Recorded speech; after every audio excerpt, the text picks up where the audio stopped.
Hello and welcome back to the Keep Right On podcast. I'm Alex Dicken, and as ever I'm joined by my co-host and colleague Brian Dick, and today we have another special guest, a man who is probably very well known to people in EFL circles, Benjamin Bloom, who is known for being an Ipswich fan but is pretty much an expert on all things Championship and below. Benjamin, thanks for coming on, and welcome back to the EFL after a brief year in the Premier League watching Ipswich. Yeah, I'm glad to be back, and you guys have had a lovely old year, haven't you? We're due one, Ben. We were due one. Yeah, a very good year. If some listeners and followers of the podcast may remember, we had Benjamin on around this time last year when we were kind of floating the idea of Birmingham City doing an Ipswich and becoming a team that could go back to back from League One to the Premier League, as Ipswich did obviously in 22-23 and 23-24. Phase one is complete in record-breaking fashion. Blues, taking 111 points from their brief season in League One, and now we're on to phase two. So Benjamin, looking at the two teams in League One, Birmingham City and Ipswich, when they were there a few years ago, do you see similarities in the two teams?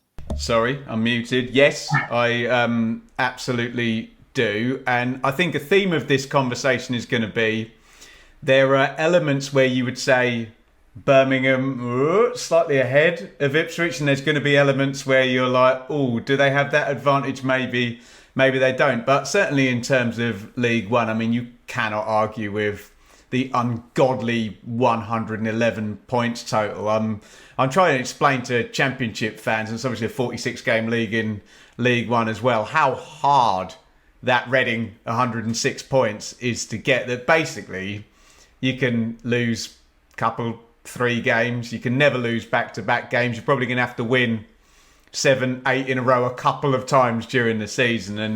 And Birmingham were outstanding.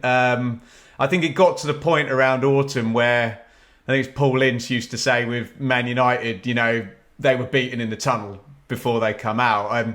You were seeing teams going to Birmingham, they're beaten before they got on the bus. It was like, right, can we get a 1-0 defeat here? That'd be a good result. It was kind of the psychology and the mythology of it grew during the season. So a big tick in the box is the points total.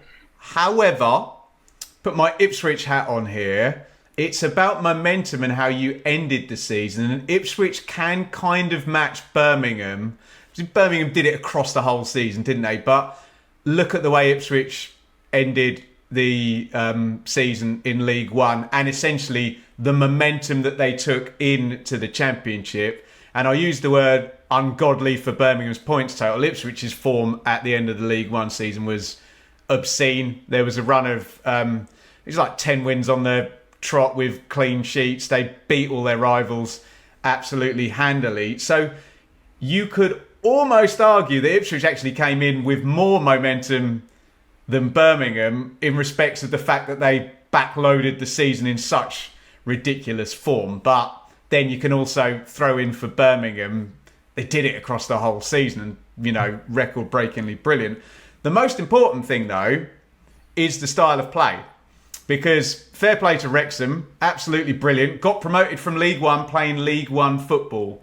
Now, what Kieran McKenna was credited with massively was that he prepared for the Championship while he was in League One. And I get the sense, you guys will tell me if I'm right or wrong, Birmingham have done the same. We were kind of looking and, okay, they're not just beating up and winning 4 or 5-0 and individual moments and kicking it in the box. They're trying to develop a pattern of play they can use in the Championship where games are being controlled with possession. And maybe there were times where Blues fans were thinking, oh, come on, this team's great. I'm not seeing a 5-0 or a 6-0 or whatever. But it wasn't about that, was it? It was about control. So that's a big similarity that's very, very important. I'm not having a pop at Wrexham here, but Wrexham will have to develop their style or do what they did with much better players for that to work in the Championship, whereas Birmingham already have the pattern of play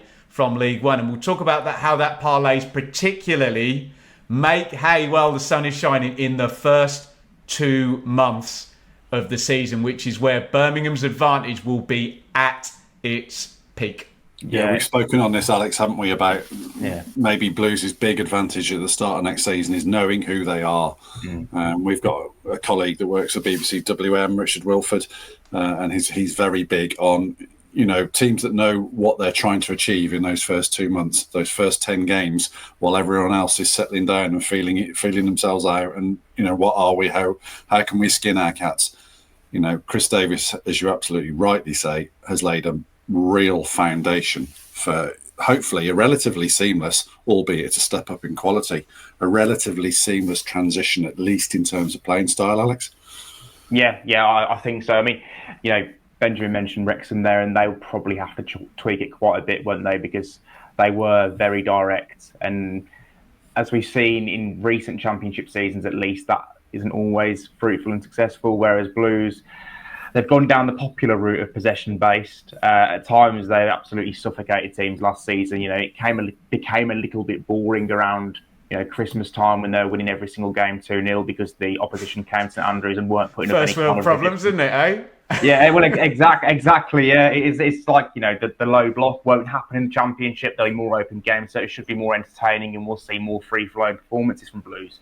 But I do think, not only in terms of style, but in terms of personnel they recruited last year, everything was geared for the Championship, wasn't it? It wasn't, okay, if we don't get promoted this year, we'll do it next year. It was all, it's going to happen this year. Ben, did Ipswich spank teams? No, Ipswich and the churlish in League One at the end of the season they did. Are we moving on to the Championship now, Brian?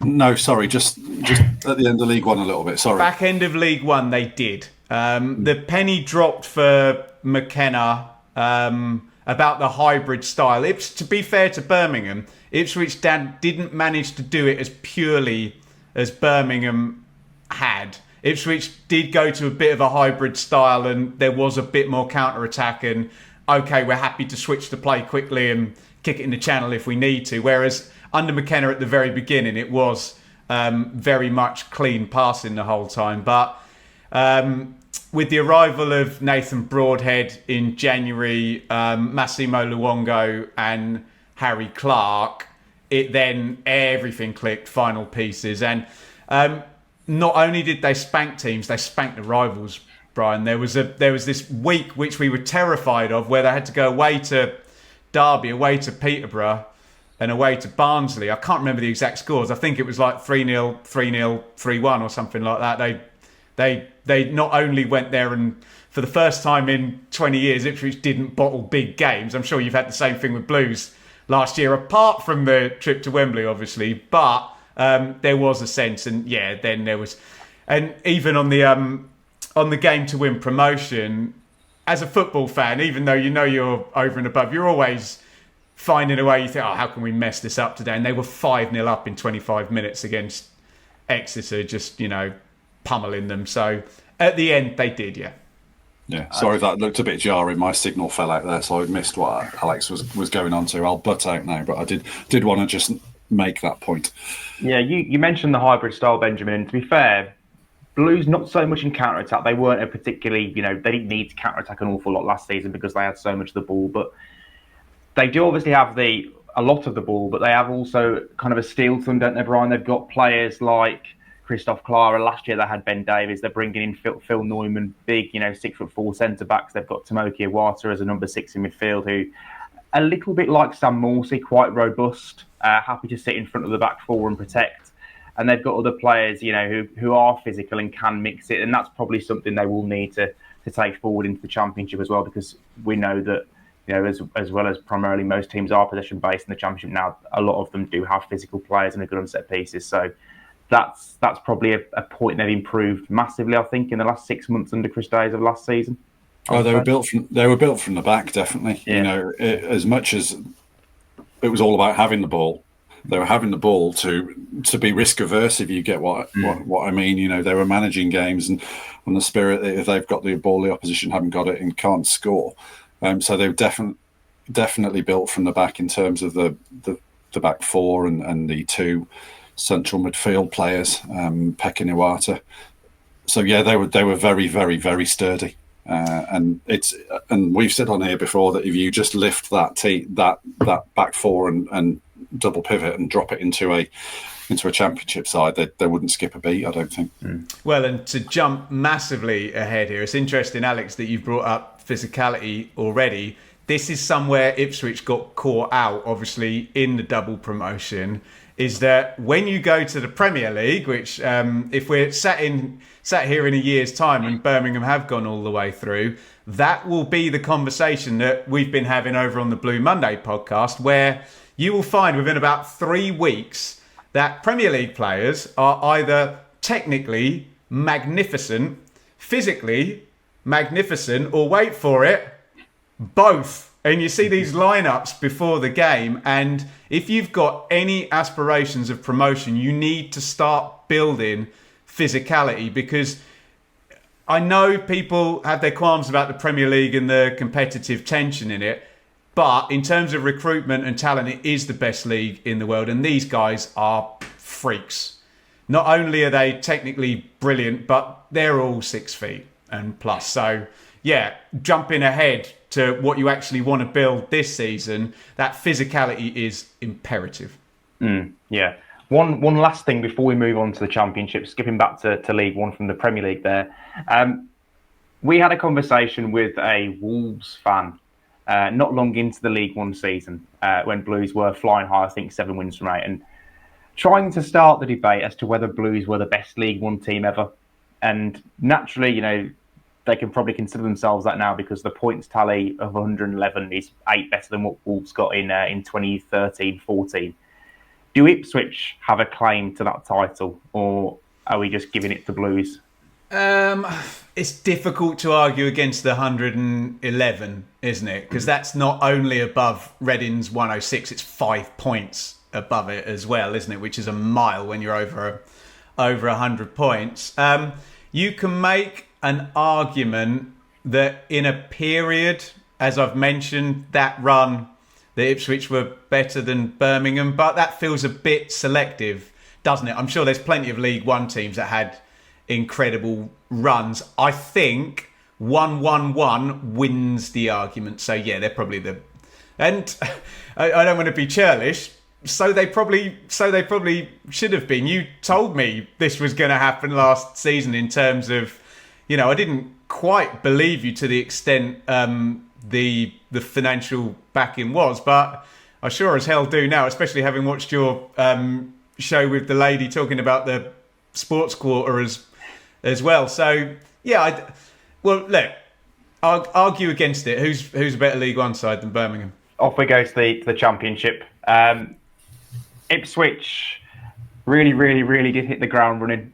Before we come on to that, in that summer of 2023, before Ipswich went back into the Championship, was there anything that Kieran McKenna changed, or was there a subtle tweak that he put in place from going from League One into the Championship? This is the key, isn't it? Change as little as you possibly can. Don't get me wrong, if you can sign Amari Hutchinson on loan, do it. But look what McKenna did. He waited and didn't mess with it. And at the end of the season, Amari Hutchinson was Ipswich Town's best player. But he rode out the pattern of play from League One. And there's a reason why every single tight game Ipswich were in terms of building momentum, pretty much for the entire season. Every coin flip game where you're like, oh, we could have lost that one, Ipswich won them by 1 goal as well. And even when they were conceding, and I mean, it makes me so happy to look back at it, but the start of that season, my God, beat Sunderland by 1, beat Stoke by 2, beat QPR by 1. I was at that game and we got massacred for the first half and went and won the game 1-0. That's what momentum does for you. Anytime you're in a game, you win it when you've got momentum. Lost by 1 to Leeds, beat Cardiff by 1 from 2-0 down, beat Sheffield Wednesday by 1, beat Southampton by 1, beat Blackburn by 1, drew with Huddersfield, by God. And Brian already mentioned it, coming out of the traps. I've heard Daniel Farker talk about this from his point as Leeds manager, and Brian has just said it a minute ago. While everybody else is sorting themselves out, and if Birmingham are up there, their biggest rivals are going to be the year one parachute teams. And we all know there's a bit of a horrible churn where you've got to sell probably a couple of big players for a lot of money, and Premier League clubs are going to wait until the end of the window and they've sorted out their squads. And we've seen James Ward-Prowse playing for Southampton at the start of the season, and Sinistera scoring and playing against Ipswich for Leeds. And sometimes those deals are not done, and there's 6 or 7 games played before the window closes, and that's where Birmingham have to really make hay. And if you haven't been paying attention, here you go. Bristol City, new manager. West Brom, new manager. Middlesbrough will have a new manager. Sheffield Wednesday will probably have a new manager, or any other type of chaos. Norwich, new manager. Watford, new manager. QPR will have a new manager. Hull, new manager. Ipswich might have a new manager depending on what Brentford decide to do. Birmingham are going to be ahead of everybody in terms of pattern of play, even the parachute teams, because Southampton, new manager, by the way. Leicester, probably new manager. And as I said, Ipswich, hopefully not new manager. But let's see what's happening down at Brentford, or, whatever happens at Bournemouth or Fulham. The parachute payments are crucial, aren't they? Because normally it's such an uneven playing field. Now there's only 4 next season, 4 parachute payments teams. The three that came down, and Sheffield United, who have their own issues. They're, Chris Walter's obviously about to go if he hasn't been sacked in the time that we've been on here. so they'll have a new manager as well. Leicester, obviously, massive, big parachute payment, but also PSR concerns. Oh, and that could be -6, -8, who knows? Yeah, potentially. Will still now clip this and play it back to me when they've won the league by 100 with 111 points. But it doesn't necessarily the data-driven approach that works so well in France for him doesn't necessarily translate in a single summer after a relegation season, does it? I've just subbed a piece that our Derby County writer has written regarding the odds for next season, and Ipswich are clear favourites, and I think that is down to the continuity plus the parachute payments, Alex. Yeah, I think so. I mean, like Benjamin said, if Kieran McKenna does end up at Brentford, then that would probably change, wouldn't it? Yes. The fact that he's in place and they've got so many of those players still that came second in the Championship and got to the Premier League, a year ago, is obviously massively important to that.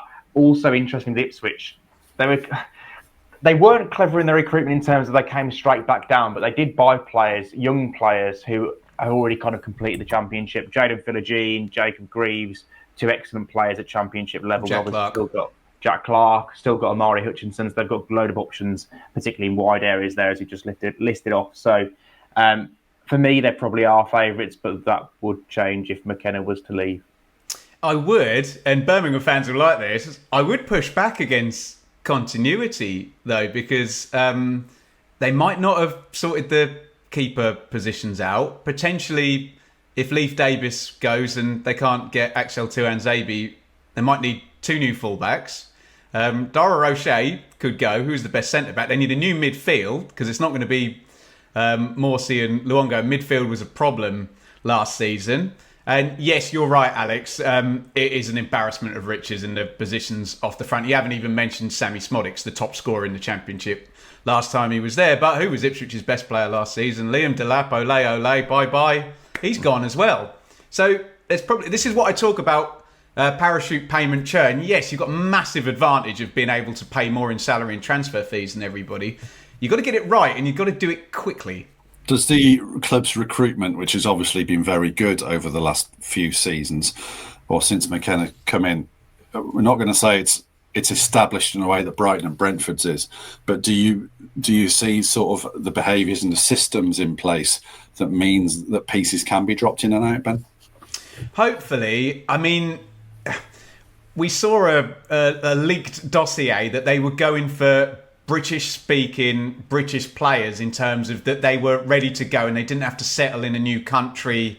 And this is another Premier League problem, is that if you are Brentford, you can sign Keane Lewis Potter, and if you're West Ham, you can sign Crescencio Somerville. and drip them in over 18 months. Whereas if you're Ipswich, you can sign Jack Clark, as Alex points out, but you'll play him straight away, and he's probably not ready for the Premier League. But the long-winded point, Brian, I'm making is those teams master Europe, South America, Scandinavia, everywhere, don't they? Ipswich haven't been able to do that, and I think most Ipswich fans would humbly admit the double promotion was based on a brilliant performance by Kieran McKenna with good recruitment, rather than, when you talk about Brentford, they just got every transfer window right for 6 years, didn't they? And just traded up and up and up and up. So we'll see. But as you say, in parachute land, it's a brave new world. And Ipswich's transfer record was 5 million quid for 20 years, and just broke it 5 times in 3 weeks last summer. And you would imagine they'll be able to drop 10 million quid on a striker to play in the Championship this summer as well. It's really interesting to see what Blues are going to do, isn't it, Alex? In this transfer window, they've got the money. The systems seem to be more in sync and more grooved, don't they? And over the last couple of windows, but I still think it's a learning process for the recruitment team, and obviously everyone sees Birmingham and their checkbook coming now, don't they? Yeah, I mean, it's quality, isn't it, Brian? I mean, it's interesting because looking at the way Ipswich started in 23-24, they obviously, as Ben said earlier, won 12 of the first 14. Every single player who started for Ipswich against Sunderland on the opening day was part of the League One team. I think 9 of the starting 11 started their final game in the League One season. So there's the continuity right there. And I do think that we could probably see something similar with Blues. Like they could quite easily have 8 or 9 players from the best starting 11. They should do that as well. From the best starting 11 they established second half of last season in League One, who started this one. They can't have them all, can they? Because obviously Ben Davies has gone back to Rangers and Kieran Dowell's also gone back to Rangers. So there'll have to be minor tweaks here and there, but they could quite easily have 8 or 9 players from that 11 in the 11 on the opening day in August, and that could be massive. That's what you'd want to see them replicate from the Ipswich success story. And just to circle back, I mentioned Daniel Farker. Ipswich basically gave Leeds and Southampton no margin for error with that start. And we can talk about ridiculous points distribution and how it's been in the Championship the past couple of seasons. But Leeds and Southampton were good. Leeds got 90 points. Southampton went 23 games undefeated and still couldn't get past Ipswich because it took Russell Martin until, God forbid, the middle of September to get going, and Daniel Farker the start of September. So that could be massive, those first games, if we're going to get another crazy season where it's not your 2 points per game and 92 guaranteed. It's mid-90s to finish in the top 2. And I know the world doesn't work like this, but had Leeds and Burnley both scored 100 points, Sheffield United with their -2 would have needed to score 103 points to win the title clean without goal difference. I remember Leeds turning up at St Andrews at the start of that season, and I think 3 of their forwards had gone on strike the day before and refused to weren't playing in that game. So I mean, Blues ended up winning 1-0 with a Lukas Djukovic penalty. But I mean, just again, they obviously didn't start well. Ipswich started well, stole a march from them, and there you are. You're probably 15 points ahead by the time they've got going. So Blues do need to emulate that start. I remember going to Portman Road, Alex, while we're looking back at Ipswich's promotion season. I think, what was it? It was February time, February 2024. Blues did really well. They were 1-1 at half time. Jordan James scored a goal. Good goal that then. You just felt the pressure telling. Ipswich were they were like waves lapping up a beach that day. And just to underline Ben's point about how McKenna evolved his team, by that time, Broadhead was playing well. Hutchinson scored. Kiefer Moore was leading the line. So it was very much.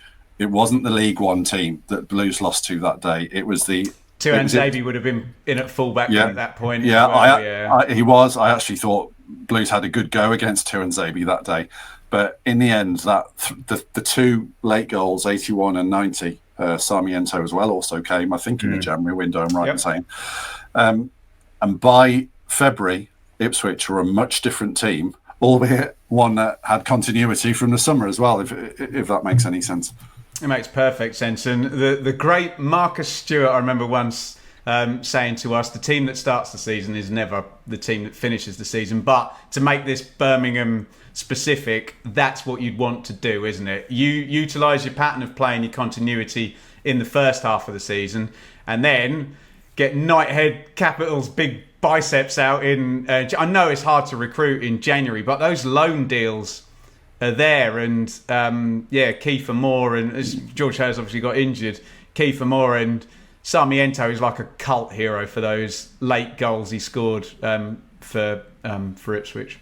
Kiefer Moore, it was really difficult to handle that day, and that's the kind of striker Blues have been linked with Hollingwood. Well, and Brian as well, physical striker that when it gets to that point of the season, and when you're in a tight title race in the Championship, especially when the Easter fixtures come around, it's so hard to win.